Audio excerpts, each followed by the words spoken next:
Hi, this is Dr. Kimberley Linert, author of Visualizing Happiness in Every Area of Your Life, and host of this podcast, Incredible Life Creator. And today I have with me Sara Hathaway. Hey, Sara. Hello, how you doing today? I am good, and from the big state of Texas, right? Well, I'm not originally from here, but I do reside here now. Yes. All right. All right. Well, so happy to have you on. And just so people know you, I'm going to read your bio that you sent me. So, Sara Hathaway is an author, a fighter, a mother, and a wife. Her writing's central philosophy is that you can be confident in any survival situation if you have the skills and proper mental attitude. Through her fiction novels, the Changing Earth series, she teaches people through a fiction experience just how fragile our manufactured society is. Sara currently lives in the piney forest of East Texas.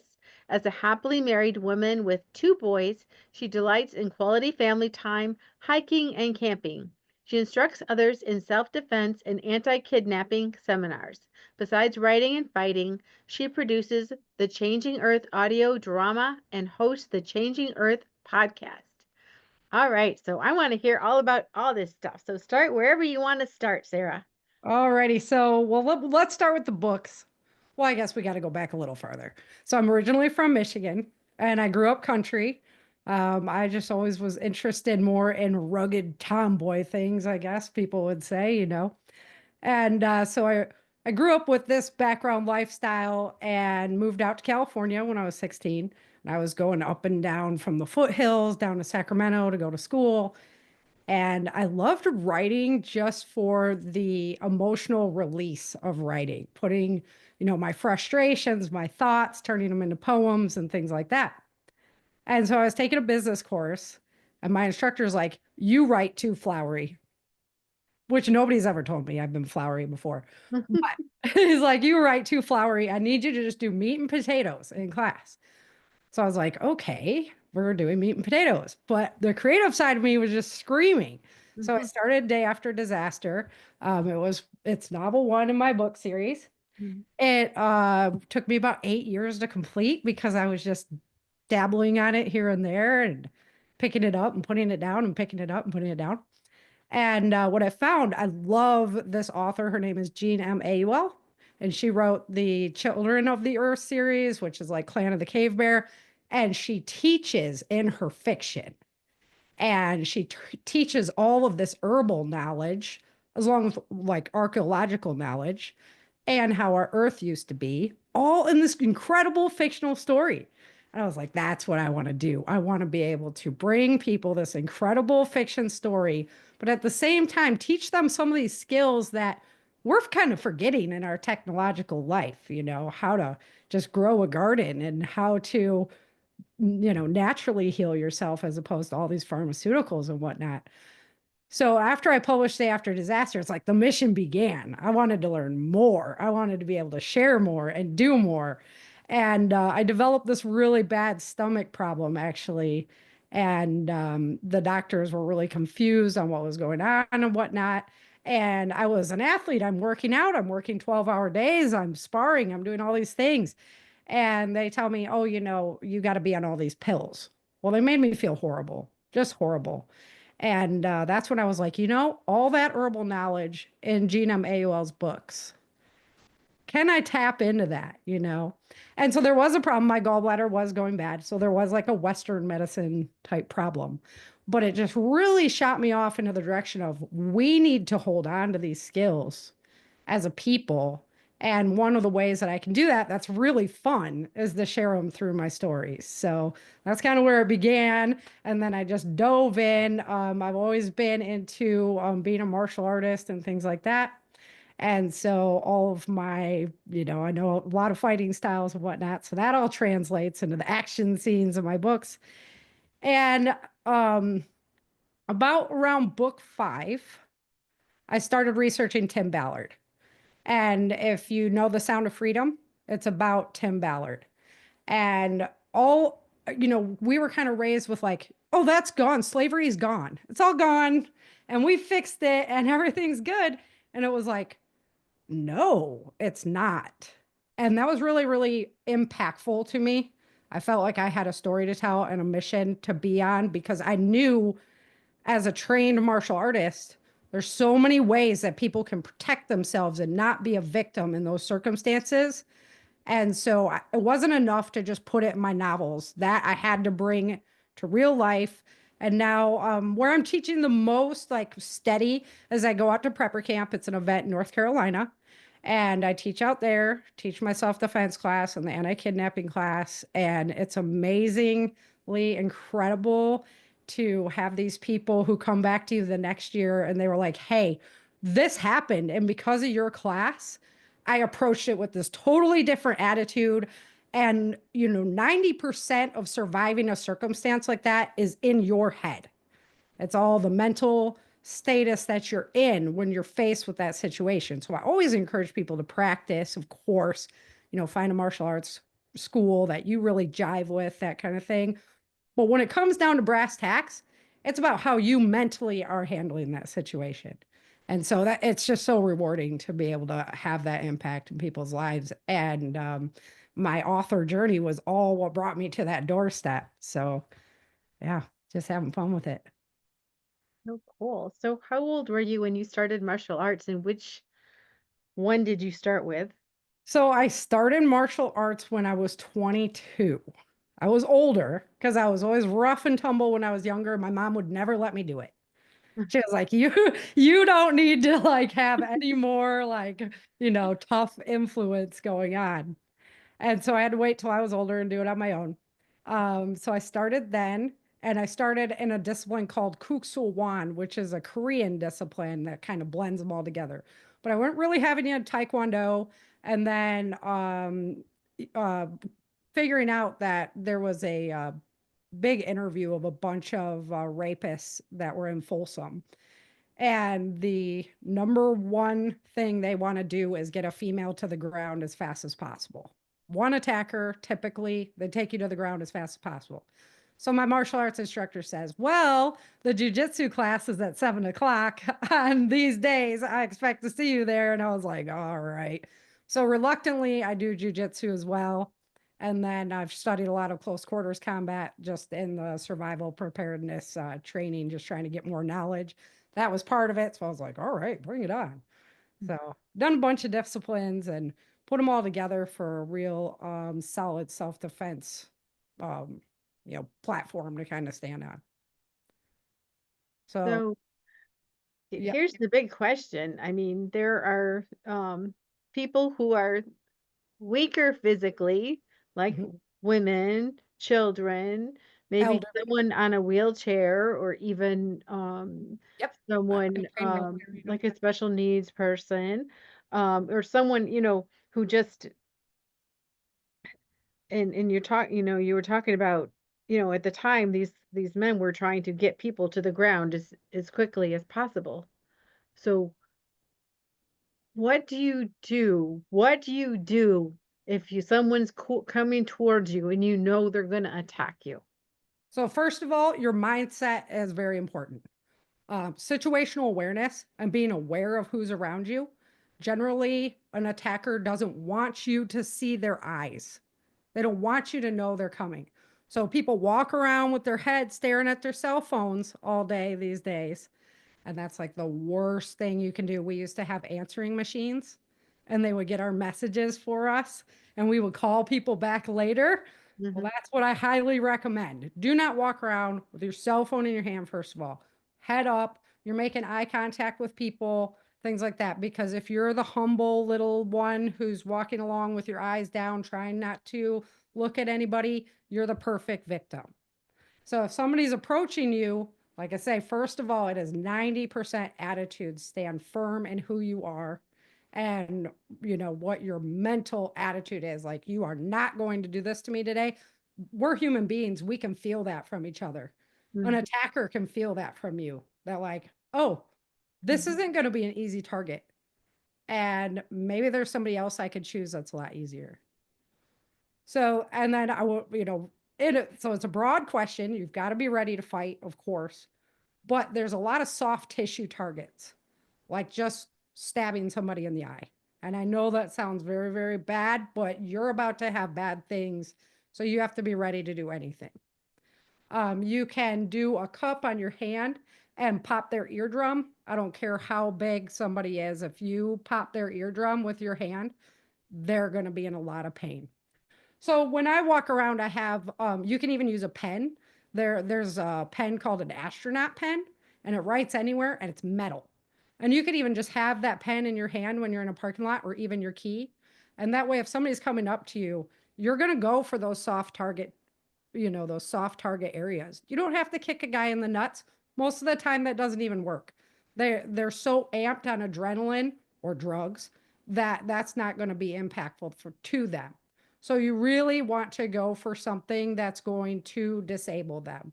As somebody who knows how to fight, I'm probably going after their knees, but I love teaching elderly people. I love teaching women, and I love teaching children, because these are the people who are like, I can't do anything. It's like, yes, you can. You go for those soft tissue targets. The man's Adam's apple is a particularly vulnerable spot for them. You push just right here on the bottom of your throat, and you're going to feel real fast that that is not a comfortable place to be, have pressure in. So you just have to be ready of like, if this guy is coming up to attack me, I am going to stab him in his eye. And you have to have that mental attitude, that mental strength, because most of the time, if you have that mental strength, it's not going to happen to you. There's easier targets. Humans always choose the path of least resistance. Always. If there's a path versus a non-path, we're going to choose the path, right? So don't make yourself that easy target, first of all, is first and foremost. That is great advice. And I was in my first marriage, I was married to a Japanese gentleman, and he didn't really teach me much as far as martial arts or anything, but he was in the what do you call it? Full contact, full contact martial arts. So they were like really hurting each other, I think. But I remember him taking a piece of string and taking a piece of paper and cutting out a face with two holes for an eye. And he made me practice you know, a kick and putting my fingers through Yep. that target. He actually had That's me practicing that because we were in that's Chicago at the time, and he was worried about me, so he had me practice doing that. he's a smart man. That's one of the things I actually do in my class is Mhm. with a piece of paper. If somebody jumps out at you, boom, it's stabbing for those eyes.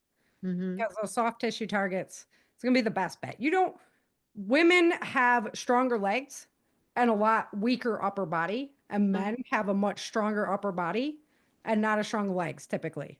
So our strength is in our legs. So I learned to kick out knees, things like that. mhm. But if you're up against a man, they have that stronger upper body. You have to go for small targets. You can't just stand brawn against brawn. He's going to win, Mhm. hands down. So yeah, it's all about those soft tissue targets. Yes, and also years ago, I worked in the West End in Atlanta, which at the time was not a good neighborhood. They say they're regentrifying it, but I went there recently, and there's still the Like, same homeless people sitting there that I knew years ago. So but I remember thinking to myself, if I ever have to defend myself and use that technique or use, mace or something, I'm like, what's going to happen after I do that? And then they come in to see the eye doctor because that's what I do. They come and see the eye doctor. All right, now that I've messed up your eyes, now I have to fix you. Oh, that's true. That's true.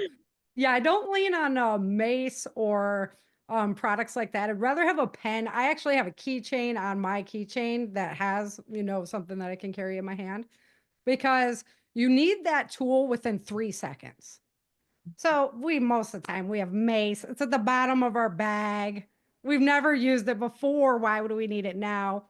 Uh, Mhm, Women get tasers, things like this. They have to be charged, and they're actually pretty fragile. So like mhm, you can't just leave it in your purse. Oh, I didn't charge it. Sorry. Hold on, Mr. Bad Guy. No, that's not going to work. And you're right. It's all about practice, practice, practice. So that was good on him for having you do that for sure. yeah. And I agree with you with the taser too. I had a flashlight that had a taser on it. I Yeah. said, "This will be good in case I, travel or keep." I kept it in my car in the side Uh-huh. pocket. That thing was never ever charged. I was Right. charging it all the time, and whenever I went to check it, it wasn't charged. I said, "This is worthless. This is Yes. going to be really bad. The best I could do is bop him on the head with it. Right? The And here taser's not going to work." The Texas wind as well. You spray pepper spray out, boom, right back at you. You could put yourself in a whole lot worse position. So I don't like to rely on tools like that. I do carry like a fixed blade knife, just because it's, you know, a little bit more rugged, can do that. I'm outside a lot and things. And so that is within 3 seconds. That is a tool that I can have in my hand ready to go within 3 seconds.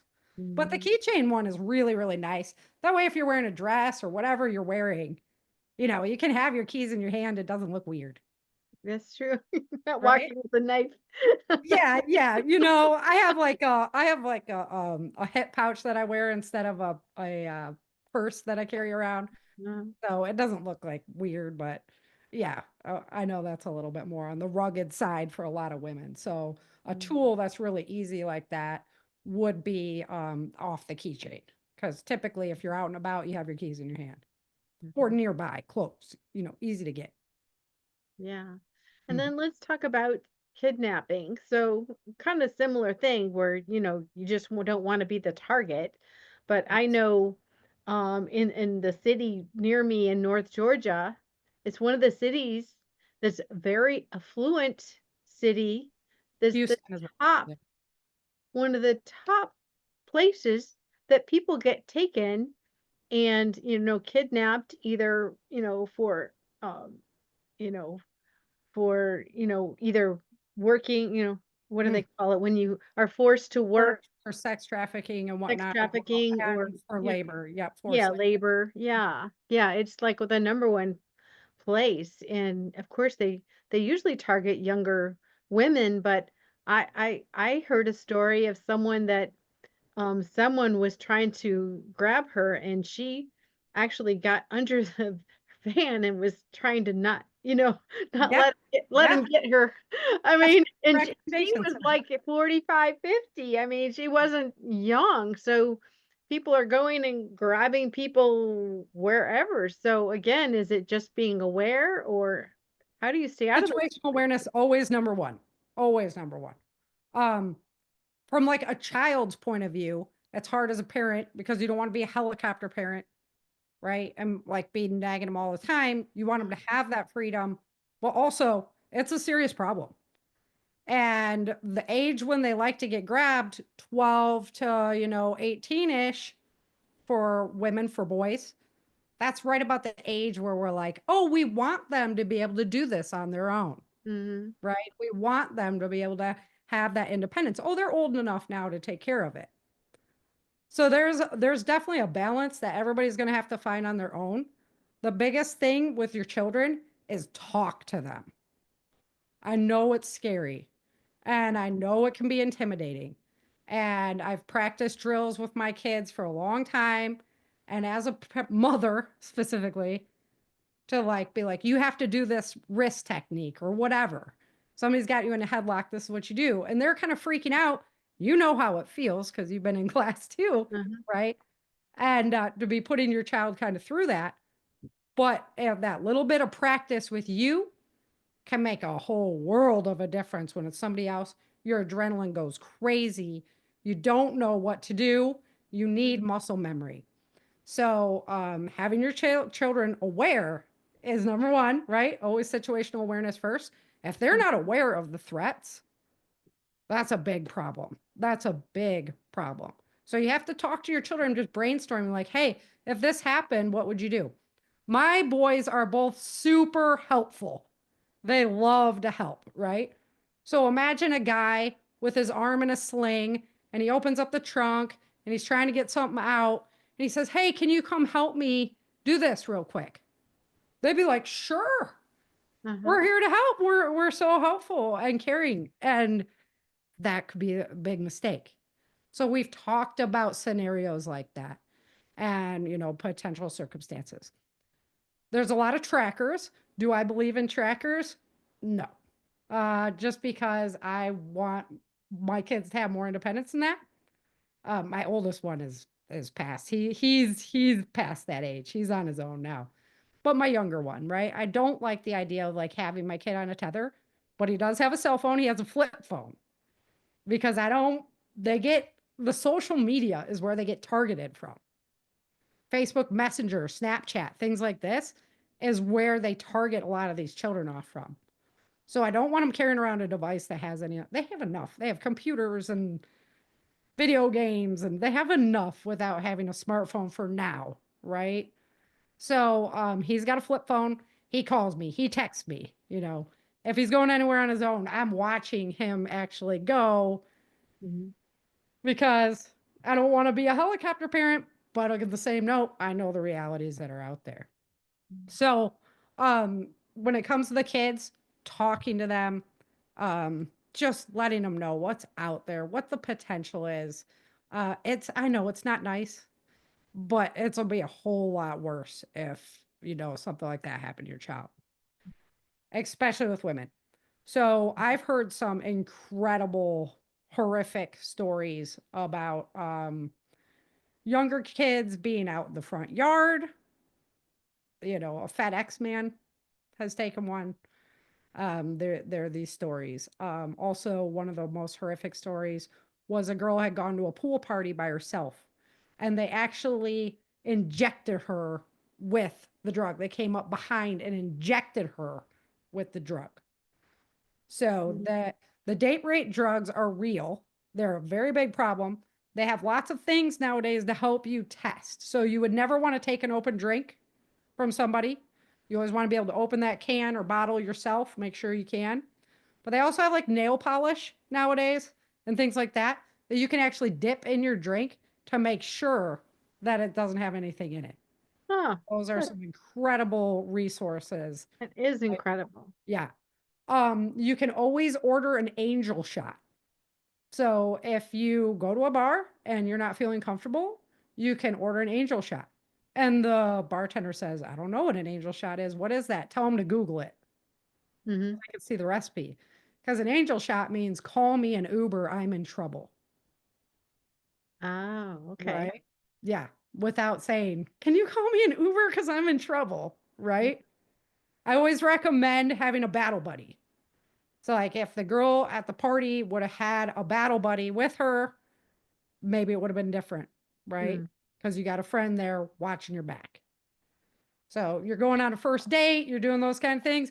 Make sure that you have that battle buddy to go in with you, double date it, do old school stuff like that. Drive yourself up to the first date.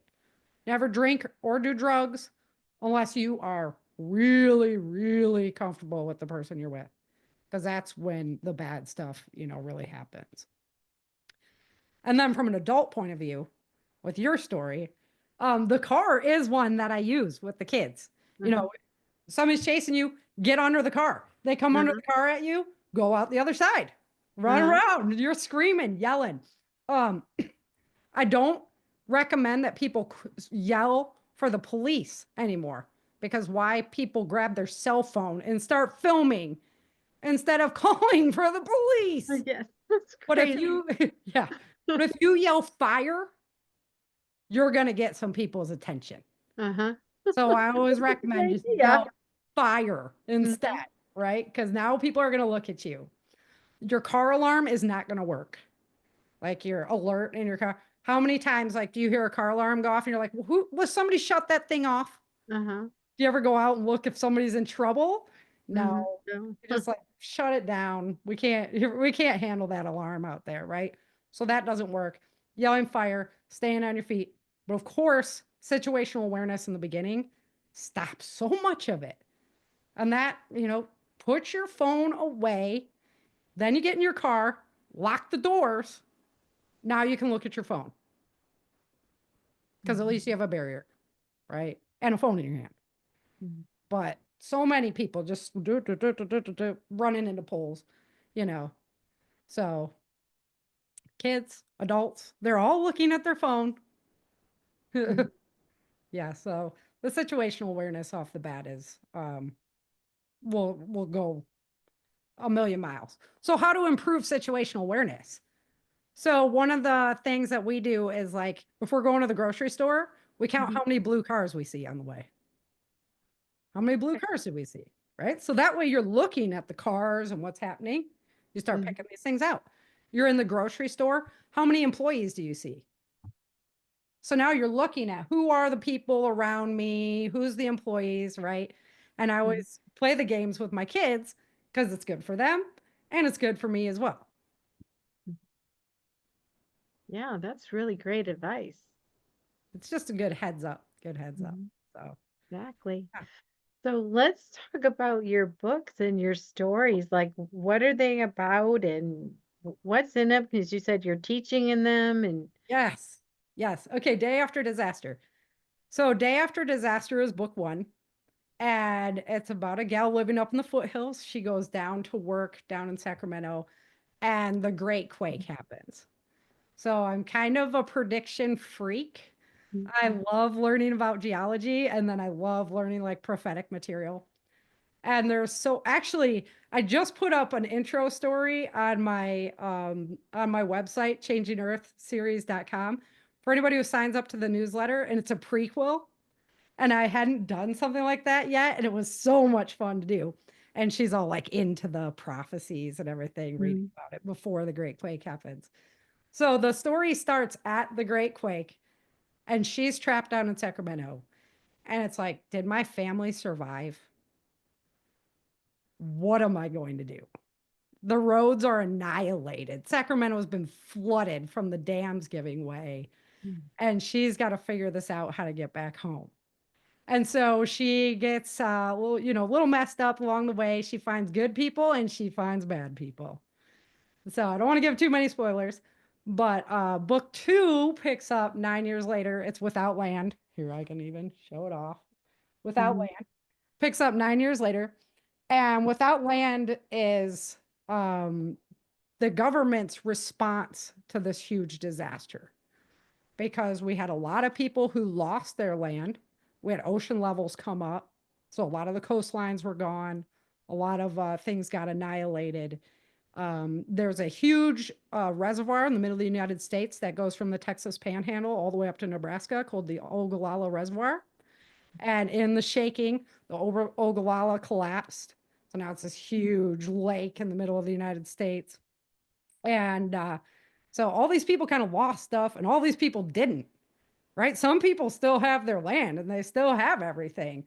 But now you have Mhm. all these people roaming around going, we need stuff. And you have all these other people going, don't take my stuff. Mhm. So they instituted FEMA camps to house the refugees, basically.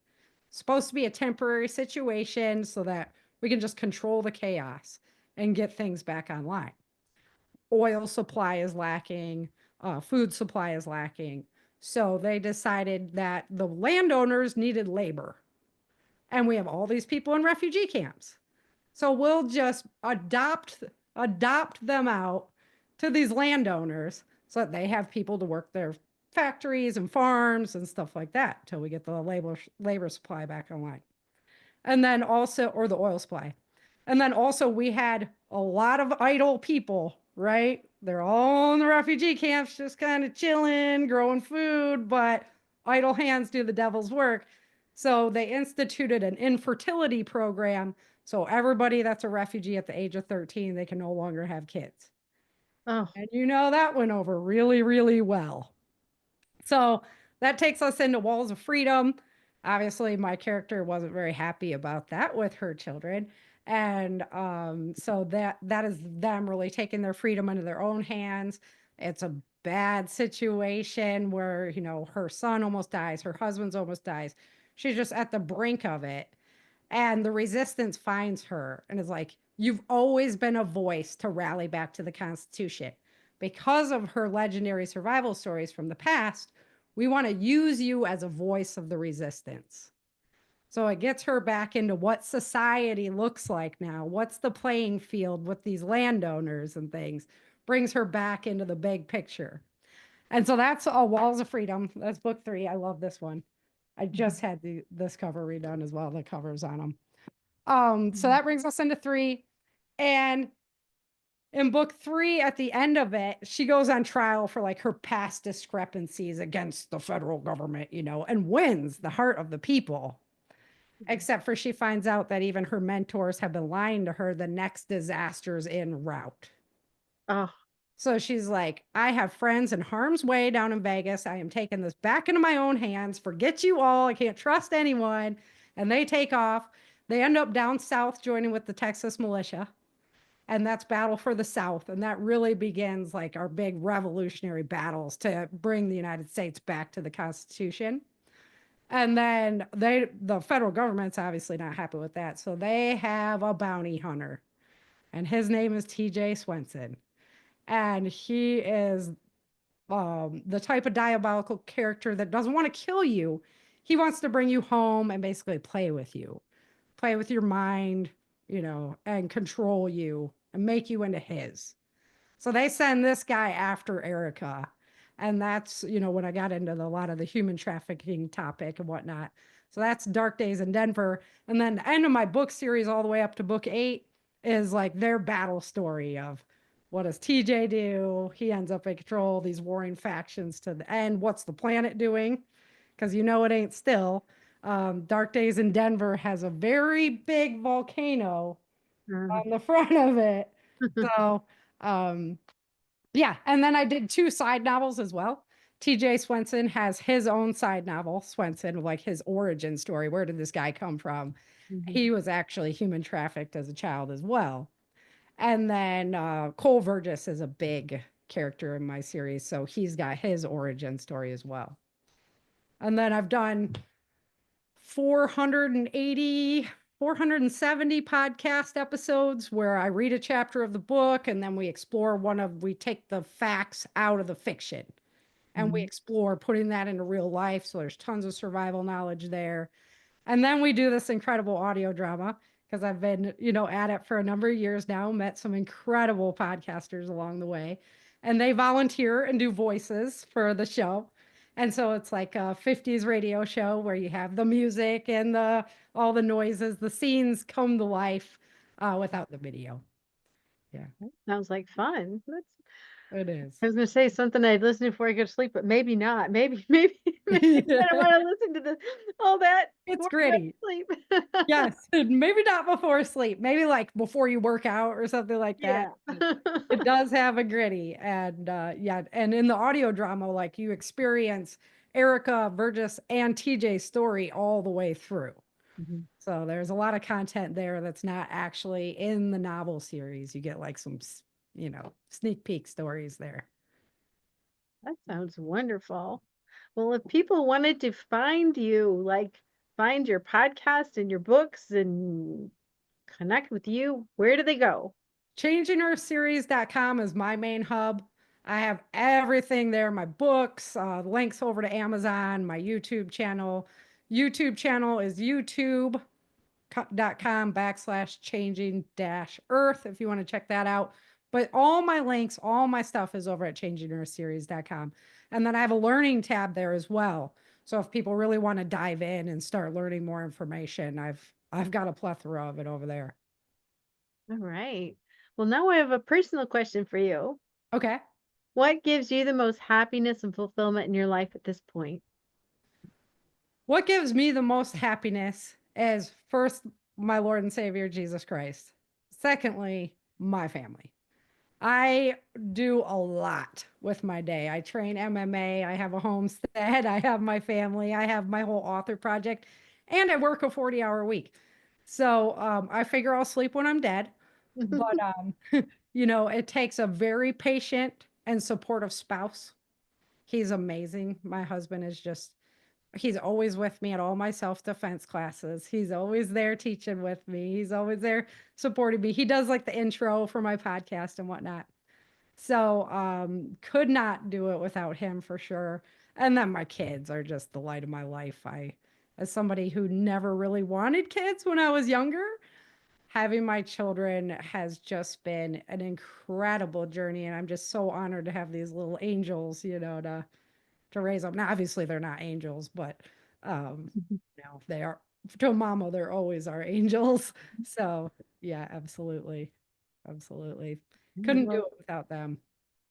And they're like my stories are basically my family. So you definitely get that from Erica's character. mm, wow. Well, thank you so much for being on the podcast and educating us on these really important things to keep us safe.